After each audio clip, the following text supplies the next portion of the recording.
Tuesday night, 8 o'clock, and this is the Bob Leonard Show. We'll be with you for about an hour, and like we tell you every week, we take the stories you've been reading about in your newspaper and watching on television this week, and we put our spin on it. We go behind those stories to tell you what the mainstream press may not be telling you. And like we tell you every week, it's only our opinion, and you can accept or reject it. Also, we want to remind you that if you miss Tuesday night's program, it's rebroadcast on Wednesday night from 11 to 12. Now, while that may be late for some of you to stay up to watch, it also is played on a continuous basis every day on your internet on the program flinttalk.com. So if you miss it here on Tuesday night and on Wednesday night, you can't stay up that late, or you miss it again, it runs every day, 24 hours a day on flinttalk.com. So we're available if you want to watch it there. But anyway, we have a number of stories we want to discuss with you tonight.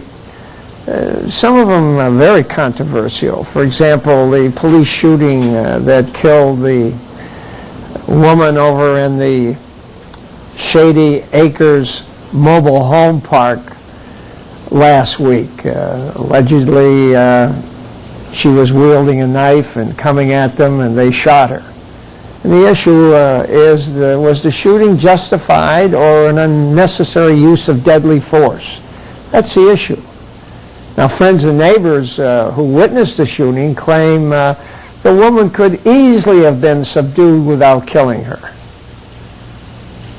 Police indicate the shooting was needed to protect the officers and even the citizens, whom they say were in imminent danger from a drunken woman attacking them with a knife.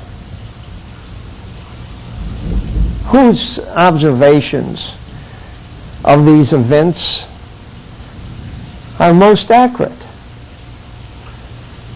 And then you have to ask, will this decision be investigated by an outside agency? And will the decision on the question of criminal liability be made behind closed doors? And if that's what happens, whomever wins out on their position that it was justified or not justified killing, the other side will be critical of it. So how do you avoid that? We have some suggestions. For example, think inquest. We'll get into the idea of inquest and what it means and how it can be used tonight as we go through this subject matter. And then we'll talk about the Flint Board of Education. You know, it seems every move the Flint Board of Education makes to cover up new inconsistencies, it blows up in their face. You know, take, for example, the recent explanation of first losing $1 million on school book purchases, and subsequently their ridiculous explanation and the timing of it, of their alleged fortuitous finding of the $1 million caused by, they claim, a bookkeeping error. And it seems to me the timing 3 weeks before they're up for election is very questionable. And then, you know, we have some of these, and then we have, besides that, you know, this week coming out with the newest expose. Cell phone tab tops $3,000. Flint school gets bill of Board of Education chief. $3,000 she used since the first year on cell phones that you and I are paying for through our taxes. I mean, something wrong here. What's the rest of the Board of Education doing about this? She says she uses it for personal and business calls. Well, it's unfortunate that that board, whose budget is seriously in the red, can afford things like this. You know, and then we have the situation with Milton, the superintendent, and his cohort, Mr. Anthony, and how that has blown up and created all kinds of problems. And then when the prosecutor and the sheriff who gave Anthony time to register as a sex offender and he doesn't do it, dismissed the case against him when they didn't have to. They could continue the case against him. But as apparently a courtesy, they dismissed the case, that he failed to register as a sex offender when he came into Michigan. He sues them. Here's the video on this particular thing that I want. After resigning from the Flint School District, Julius Anthony is taking legal action against local authorities. Today, the former top administrator filed a $4 million lawsuit against the Genesee County Prosecutor's Office and the Genesee County Sheriff's Department. The suit claims investigators mishandled Anthony's case when he was charged with not registering as a sex offender while living in Genesee County. Anthony resigned in September 2006 after a background check revealed a misdemeanor sexual battery conviction in Georgia. A judge there eventually set the conviction aside. But before that, Anthony faced felony charges in Genesee County for failing to register as a sex offender. He was arrested as he turned himself in. The complaint alleges malicious prosecution, abusive process, false imprisonment, emotional distress, and slander. I show up in court, I'm there waiting for the judge, and two officers come in to arrest me and to put me in chains and to parade me in front of the community like I'm some animal. The Genesee County Prosecutor's Office and the Sheriff's Department have 21 days to respond to the claim. Both declined to comment to ABC 12. Well, I think what's important here is to recognize that I think this is really kind of a frivolous lawsuit, and there's no merit to it, because in the Michigan law, compiled laws, and the number is 691-1407, it says this in one of the sections: a judge, a legislator, and the elected or highest appointed executive official of all levels of government are immune from tort liability for injuries to persons or damages to property if he or she is acting within the scope of his or her judicial, legislative, or executive authority. All these allegations made in this complaint by Anthony are torts. They have immunity if they're acting within their scope of their authority. The guy comes into town, he's supposed to register, he doesn't register. That's a violation right there. And every day he's here that he hasn't registered is a violation. He's here over a year. So you got about 300 violations they could have charged him with. Now, when the case went back to Georgia and was ultimately dismissed for some phony excuse, in my opinion, Layton, as a courtesy, dismisses the case. He didn't have to dismiss it because he was violating, when he came to Michigan, he had the record, he was required to register. At that moment, he committed a crime. And every day after that, while he was in Michigan and didn't register, he was committing a crime. So he got a break here.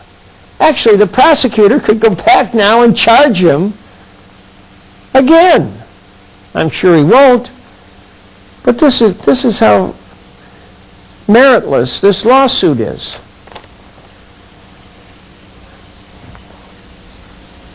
I think it's it's one of those cases where, well, we'll give them some money because it'll cost more to defend it. I don't think that's going to happen. If that's what they're doing, they've miscalculated. But anyway, you know, and then we have, well, here's that story that they're talking about. Anthony abused boy 3 in 1996. You know, does that look like they've abused their discretion and they were not acting within the scope of their authority? The sheriff has a right to arrest somebody whom he has a warrant for. He did that, brought him to court. Some people objected to the way he brought him in, but he had a right to do it. So we're talking about the lawsuit. We're not talking about the good judgment or bad judgment here. That's left up to you. But the fact of the matter is he had a right to do it. So there is no basis for this lawsuit. And then we have another case where we'll look at with this Board of Education. They announced a new policy on checking new employees' backgrounds. You know, the question is, does this new policy really violate violate state law? And is it really necessary? We'll talk about these and other matters as we proceed through tonight's program. But anyway, let's talk first about the tragic shooting of this grandmother over there in Shady Acres Mobile Home Park by the Flint police officers. And the question is, you know, the great tragedy is that we have a dead mother, grandmother.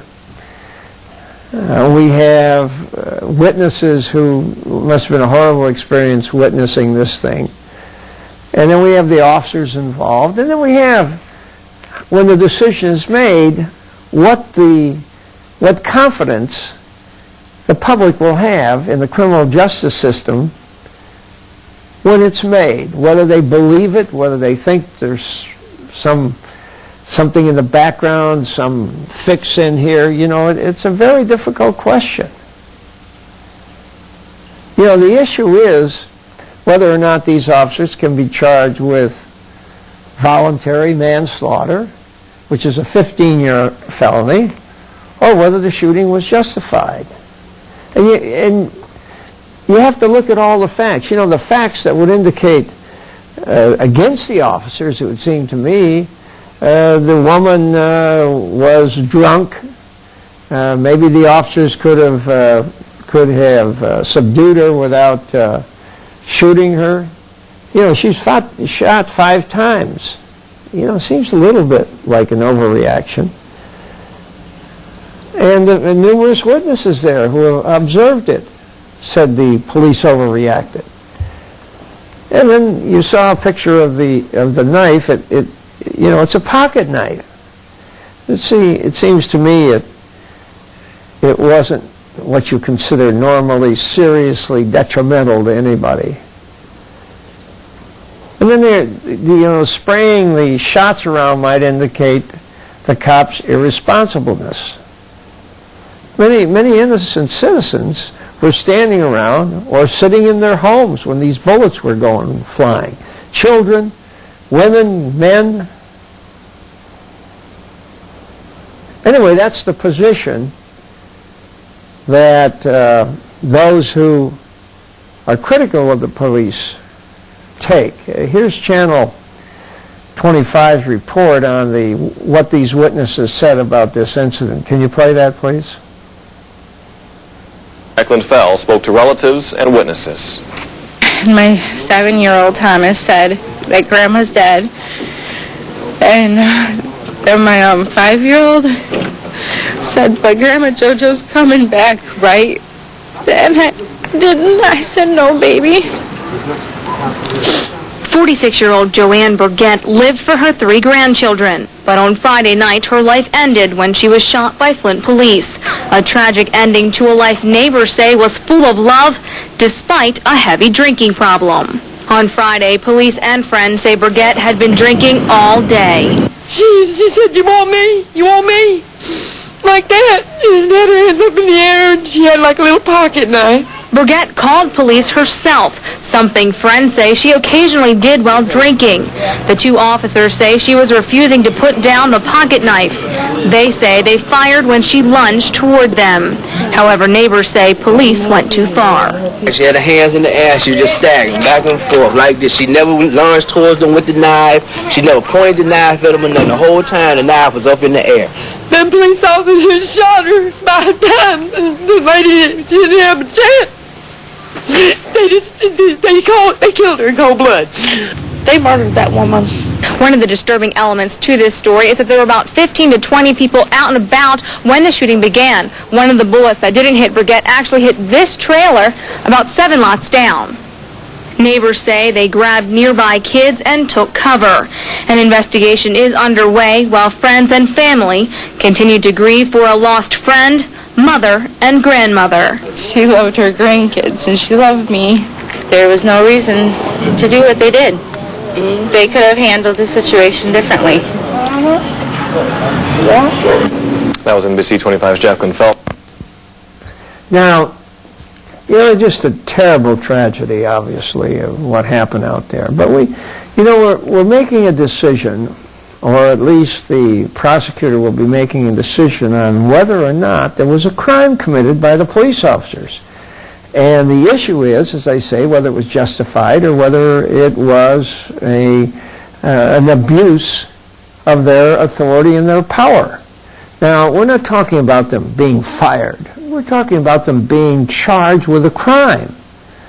It's a lot different when you're talking about whether police policy would require something else, and whether the officers overreacted, but did not overreact to the point of committing a crime. So you've got these issues before you.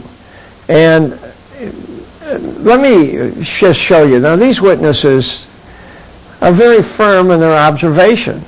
Now, here's the Flint Police Department's official position on this, at this point in this investigation, because they say at this point we don't have all the information. We don't know what was in the minds of these police officers at the moment they shot, and that's very important. You have to get in their heads, and the evidence and the testimony will allow you, hopefully, to do that. But anyway, show that police position on this. In her hand, police say she approached them twice with a weapon. Flint's acting police chief says the department will conduct a thorough investigation. Well, it's very difficult for officers to have to use that level of force, and they are impacted by this, and they will be for the rest of their lives, just as the family members of the deceased. The 2 officers have been placed on administrative leave. Funeral arrangements for Joanne Burgett are not complete. Now, obviously, the police position seems to challenge the witnesses' observations. And, there's going to be a difference of opinion here. And whatever the decision by the prosecutor, it's obviously very likely to be done behind closed doors. Now, why I say that is the prosecutor usually decides, based on police reports, what he's going to do. It seems to me that's one of the reasons why it would be appropriate, in my mind, of having an outside police agency come in. It appears the Flint police and the state police are conducting the investigation. And they will write up the report. I don't know which of them will write up the report. whatever the decision the prosecutor will make, whether it's justified or he will charge the officers with a crime, one or the other side will be suspicious about the decision. Since it will be made, in most cases, and in this case so far to indicate this, they'll be behind closed doors. You won't know how the decision was made, what was considered.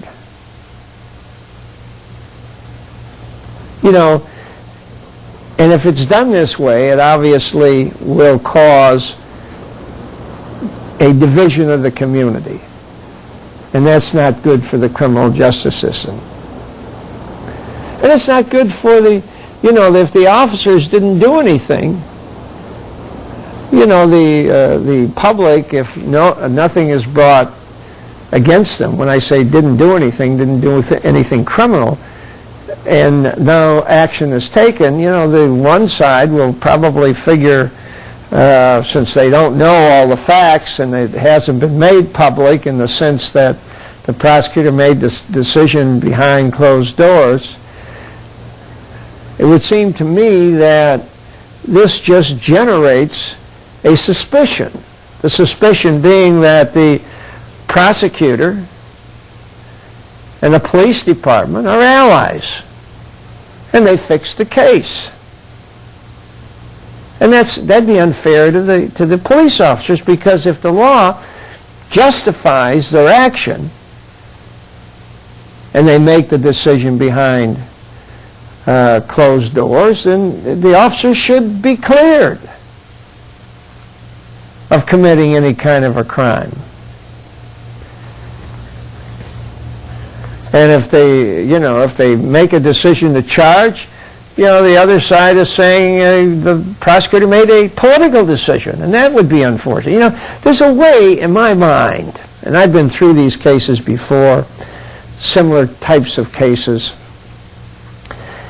and there's a way of avoiding this dilemma of lack of trust that would be generated if this decision is made behind closed door.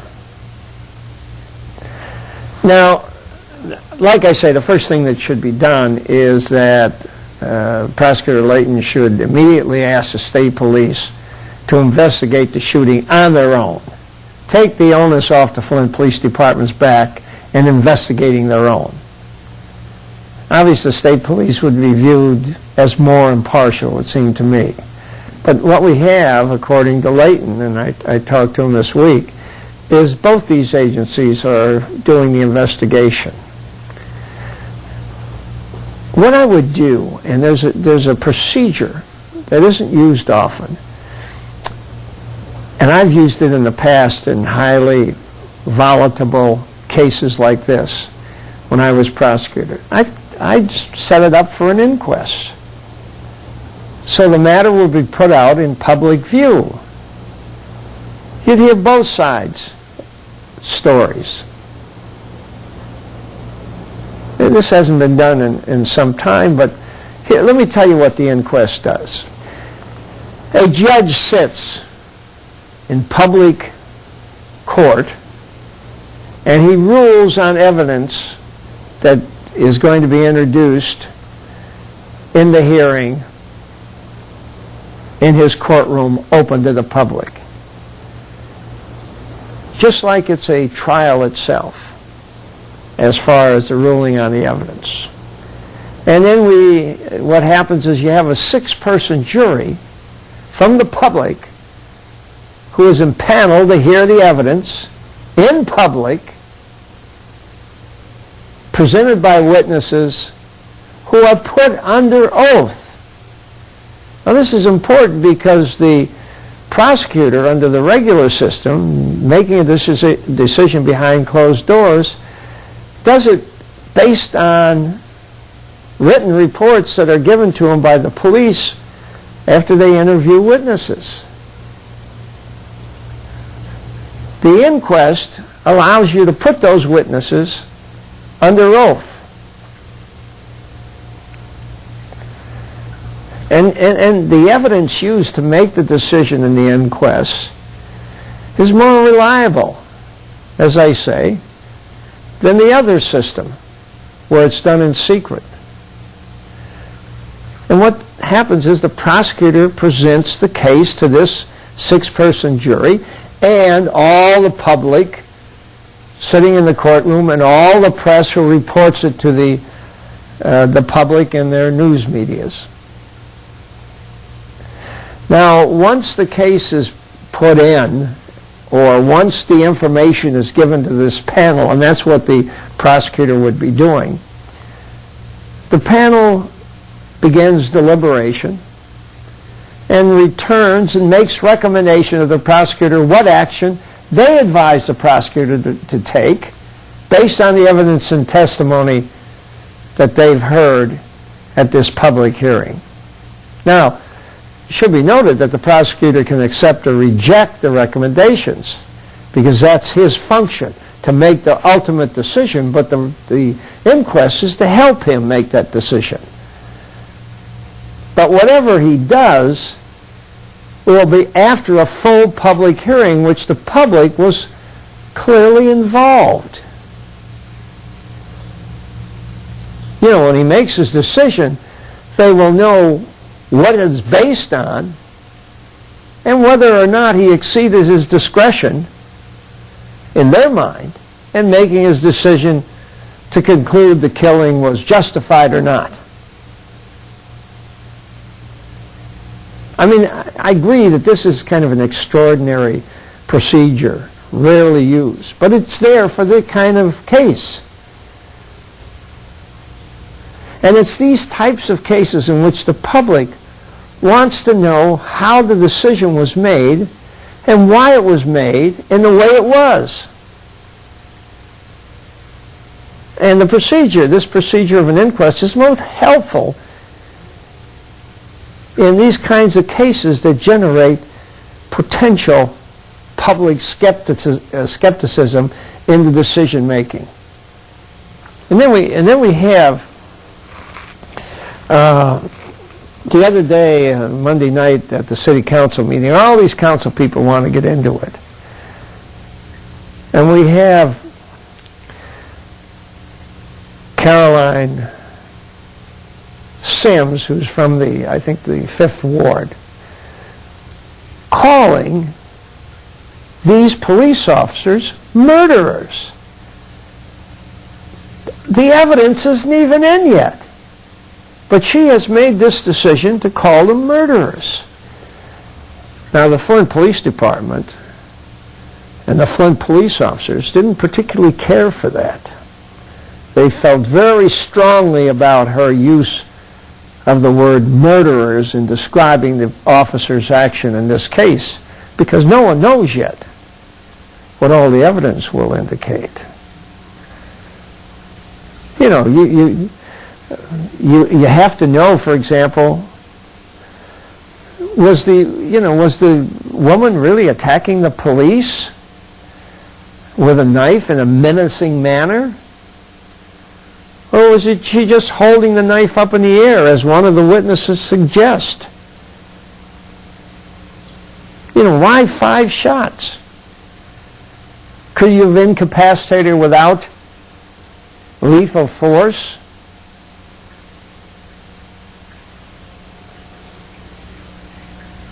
What about what the witnesses will say about the police, or the witnesses saying to the police, don't shoot her?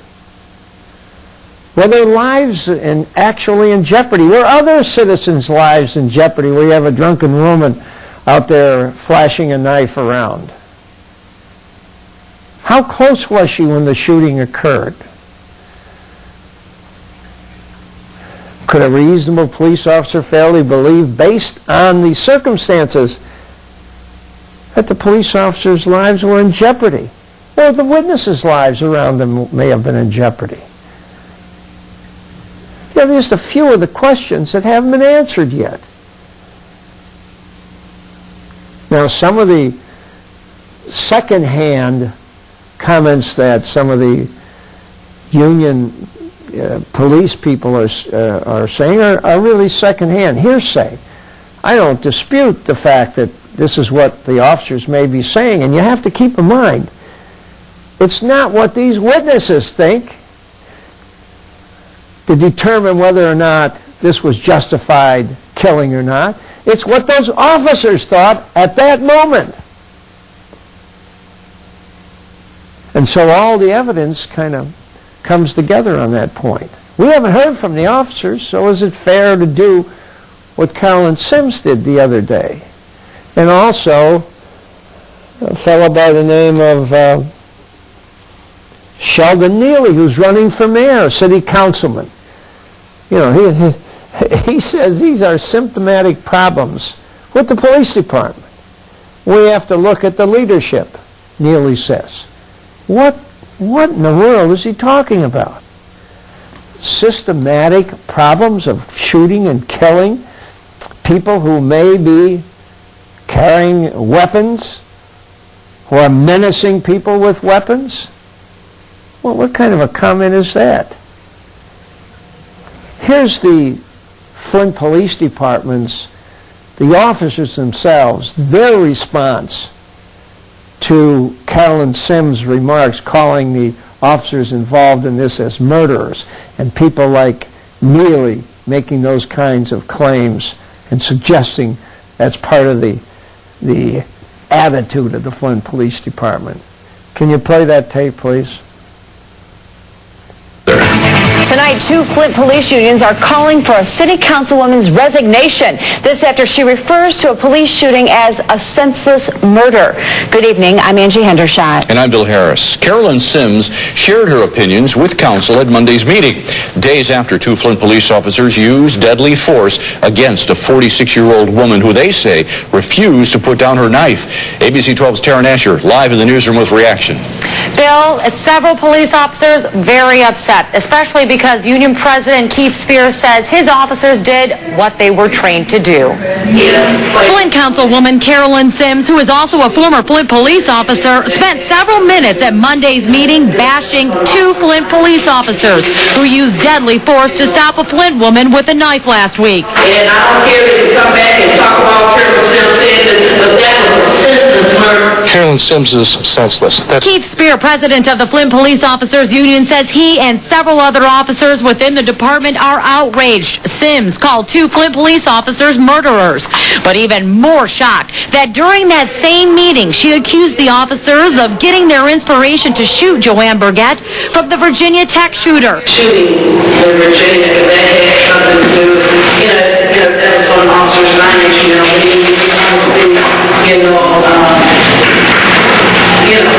got pumped up and decided they wanted to see if they could fire as many bullets as Joe, or whatever his name is. Since the shooting of Burgett, many, including Sims, have questioned the officers' use of deadly force. Spear says the officers did what they were trained to do under the use of force continuum. The guidelines say they can one-up their attacker and use deadly force if they come within 30 feet. If you come out with a pipe, with a knife, with any weapon, we can up that to deadly force, which a gun or whatever we have to do. She started out somewhere between 20 and 25 feet and kept advancing. She never stopped. They were literally begging her to drop the weapon. And what are you trained, though? And we did speak to Sims late this afternoon, who chose not to comment. Both officers remain on paid administrative leave until the investigation into their actions is complete. Live in the newsroom, Taryn Asher, ABC. Now, I can't believe that a responsible public official would say this, suggest that the officers were reacting to what happened at Virginia Tech and that they were murderers. It's just outrageous, in my estimation. And then having someone like Neely join in the public hanging, in effect, of these 2 police officers before the evidence is in. The issue is, what did those police officers think at that moment? If the conclusion is they felt their lives were in jeopardy, or they're in jeopardy of this woman committing serious bodily harm on them, they can shoot. And keep in mind, we're talking about the law, and the courts have given the police great leeway where weapons are involved, and the officers are confronting those weapons. But we haven't heard all of it. The officers haven't spoken yet. But I think the right way to handle that would be for the prosecutor to call for an inquest so we can see all this evidence. And it'll be made public before he makes his decision. Not after, before.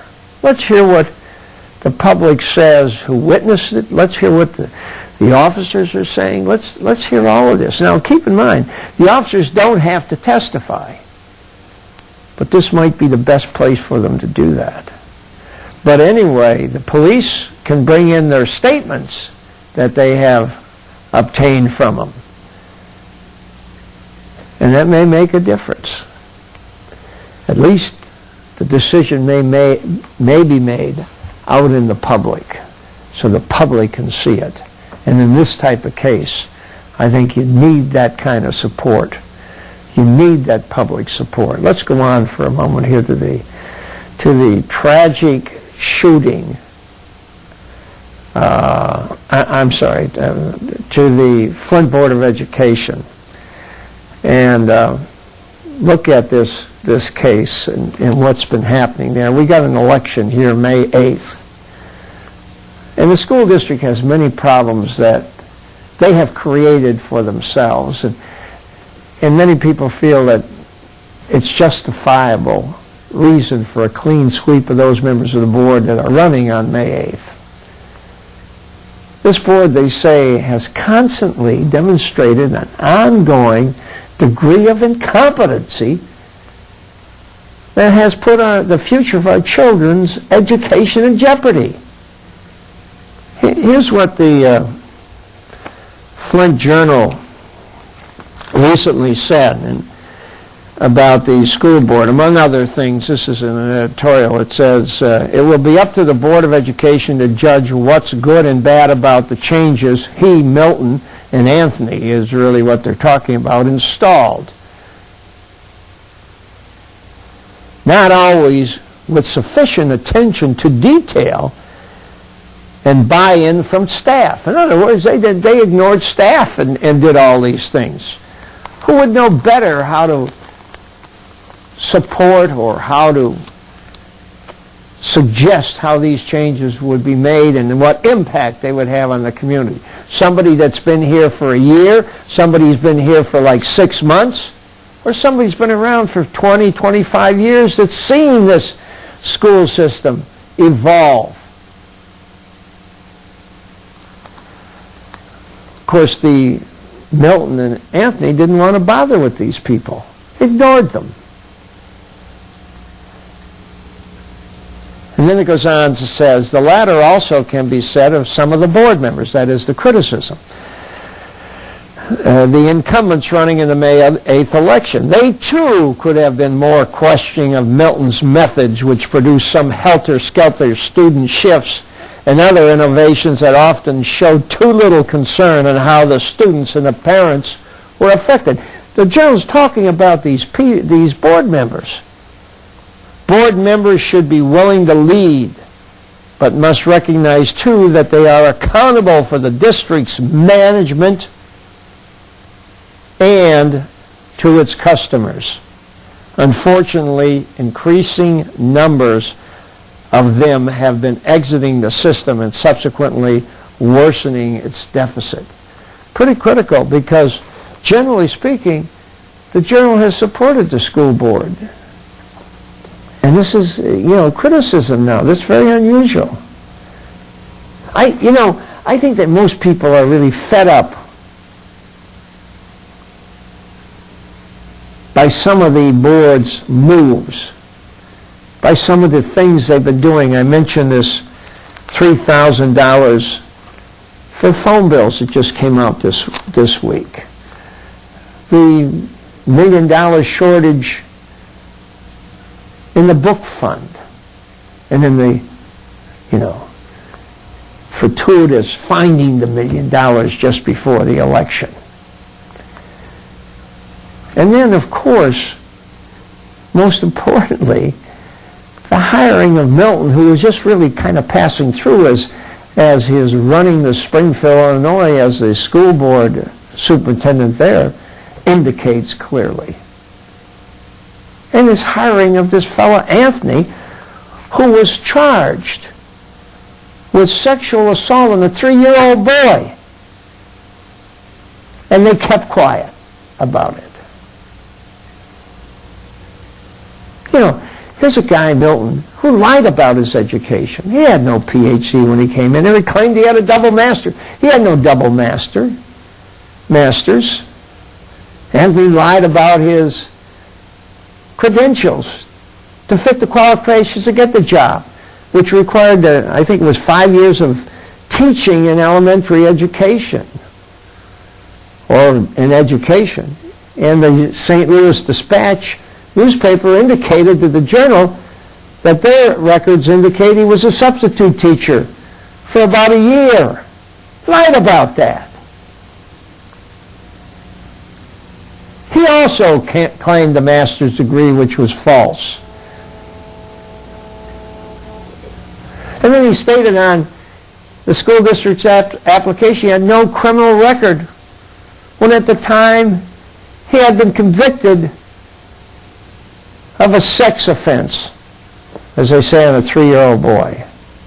Now, we recognize that the charges have since been dropped, but it was on a technicality. It didn't go to the issue of whether it was true or not true. He flunked the polygraph test given to him, Anthony did, during the investigation of his alleged assault on this child in Georgia. The point I'm making is both of these guys were hired without any real investigation by the Board of Education into these fellows' credentials or resumes. They could have checked these things out. This was a dereliction of duty. They violated state law requiring fingerprinting and record checks for all school district employees, all the applicants before the hiring. It included the superintendent. It included consultants. So it included Milton and Anthony. And they never got it done. They never did it. Let's see if I can find that law.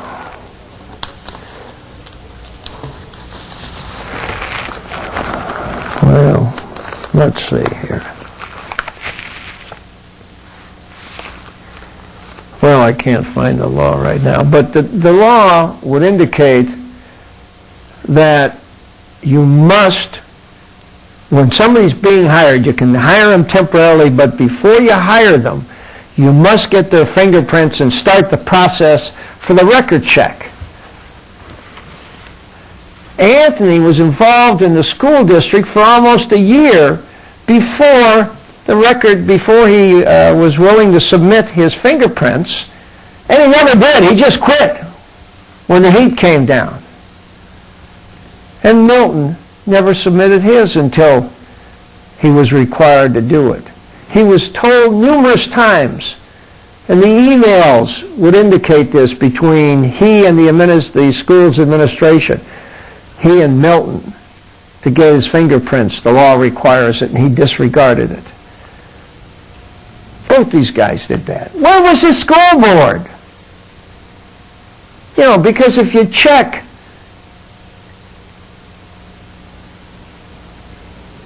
the records of these people, if they submitted their fingerprints as the law requires as soon as they were hired, they would have disclosed this lack of experience Anthony had to get the job, his misrepresentations about his education, and his reported sexual proclivities with young children. Instead, they allowed the man to stay in the system for almost a year when he should have been fingerprinted as soon as he started the job. And it wasn't done until the school teachers union filed an FOI and says, I want to see their records, just like you want to see all our teachers' records, and we think it's proper that everybody be checked. And you see, notwithstanding all the errors of judgment, this board commissioned a fellow by this Anthony to draw up the Flint School District's reorganization plan that is intended to be with our children and with us for years to come. Listen, here's Anthony's recent interview on his authorship of the school reorganization plan. This is the guy here, this Anthony, who lied, who was charged originally with a sexual offense, who didn't register as he was required in law. He's the one drawing this plan. Listen to this tape. Dr. Walter Milton is leaving the district at a crucial time. In addition to budget cuts, the district is still in the process of instituting its reform plan. But the sole designer of the plan, former Administrator Julius Anthony, says the curriculum can work with or without Dr. Milton. ABC 12's Matt Franklin has more in this interview, an interview you will see only on ABC 12. Julius Anthony says he had nearly 6 months to help design and carry out the district's reform plan by fall of 2006. He believes resistance to change in the district is why it was so rough getting the plan off the ground. There was a lot of issues around who was going to take responsibility for the way students were achieving in this district. So former Flint School Administrator Julius Anthony says it was up to him and outgoing Superintendent Dr. Walter Milton to make radical changes in the district. The core framework of the plan, it was my design. The reform plan was designed to create an intense academic environment. Some middle schools were eliminated, and the district's 4 high schools became 7th through 12th grade academies. I was able to achieve a district plan that has not only been recognized by the district that the school board did adopt, but the state has also noted it as a model plan for this state. But at the same time, implementing the plan caused confusion, turmoil, and in some cases, classroom overcrowding. Anthony says it was not the fault of the nationally recognized plan. We got opposition from the teachers union from the moment we walked in the door. A representative from the teachers union tells ABC 12 News the union tried coming to agreements with Anthony and Dr. Milton on the plan, but talks were unsuccessful. In terms of the plan being successful, it wasn't the written document. It had to do with the people who were given some responsibility on carrying it out. Anthony says the more is in place for the plan to be executed properly long after the superintendent is gone. Matt Franklin, ABC 12 News. Guy with all that background that I've mentioned to you today is setting up the educational plan for your children years down the road. And the Flint Board of Education allowed that to happen. Changes really are needed here. And then here's an interesting thing. He blames the teachers union for their interference. Could that be because they're the ones that exposed him? That filed the FOI that indicated that he had never been fingerprinted and he left town without even being fingerprinted? He knew he had that record, in my opinion. And then here we come with these books. He refuses to work with the teachers on what books they would need. And there's something screwy about this deal, too. This is the first time ever that the teachers' recommendations on what school books to buy was ignored. Always in the past, the school books recommended by the teachers to be used in the schools for the following year were the books that were purchased. Anthony disregarded these recommendations and apparently imposed his own book list to be purchased and used in the schools. You know, today In many Flint school classrooms, school books and supplies are still not available. And here we are just 5 weeks before the end of the school year. What does this tell you about the competency or incompetency of the appointees of the school board? Remember, they didn't even have supplies in many of the classes. The teachers were out buying them. They spent thousands of dollars in the school district buying supplies they weren't supposed to have to do.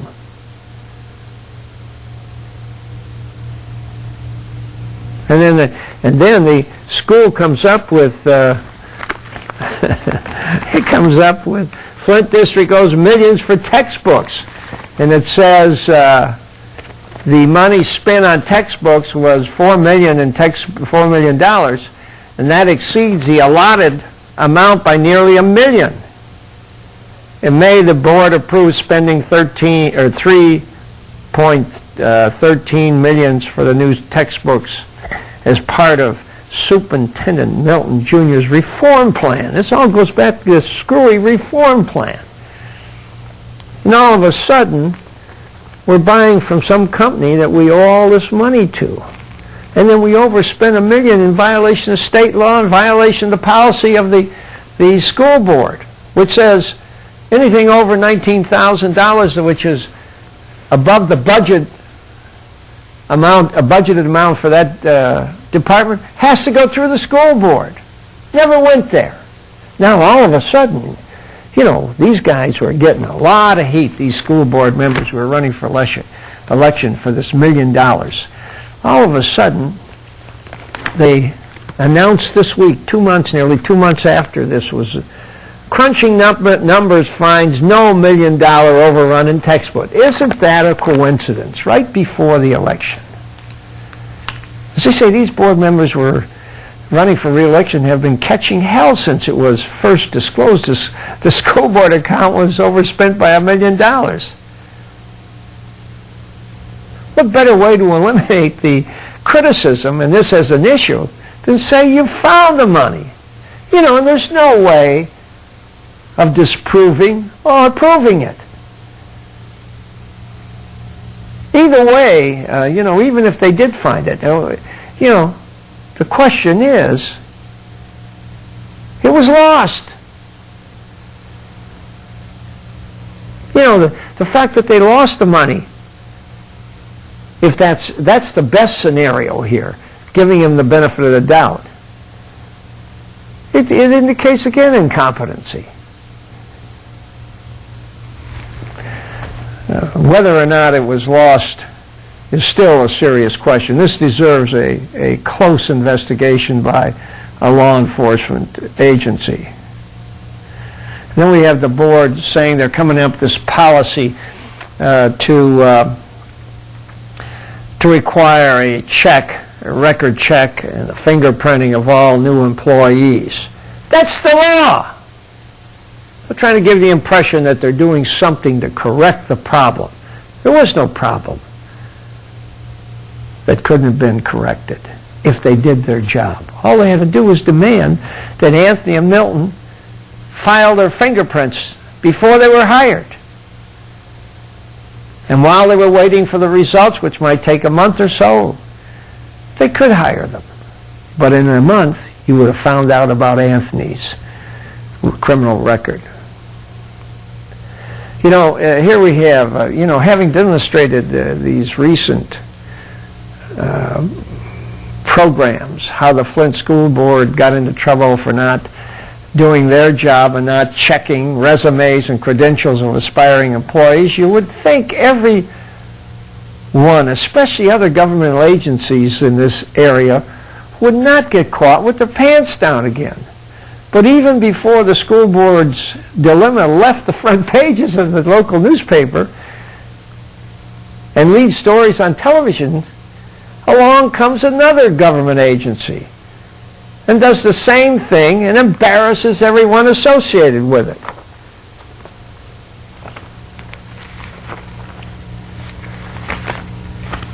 Housing panel dismisses Williamson.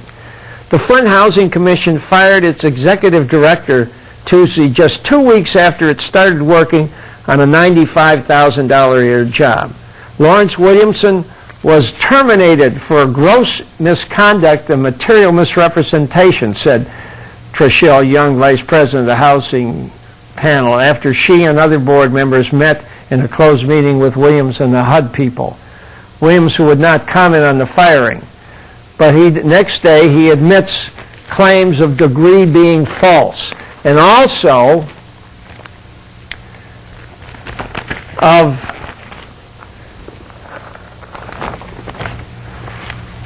Ithaca housing official misused position, $206,000 of personal benefits and other questionable purposes.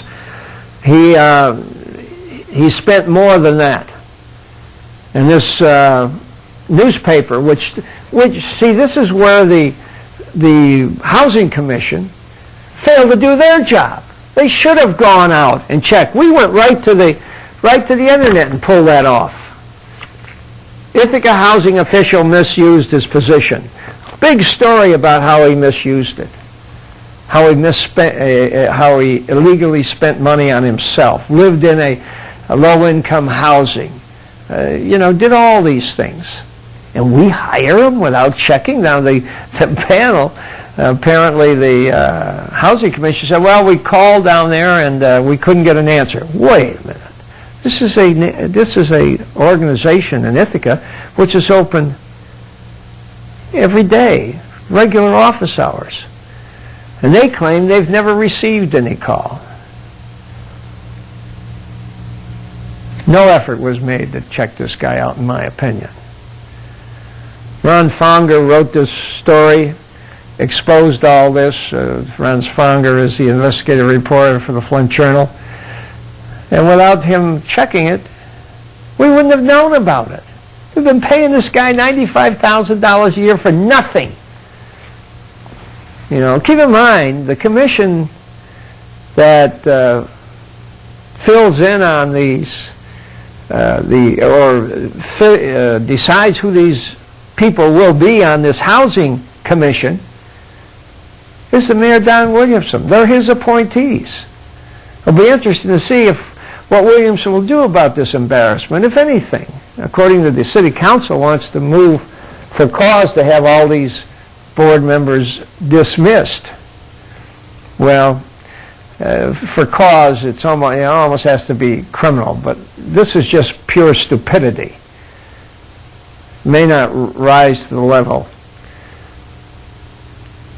that would cause it to dismiss the commission for cause. Well, we'll see what happens here.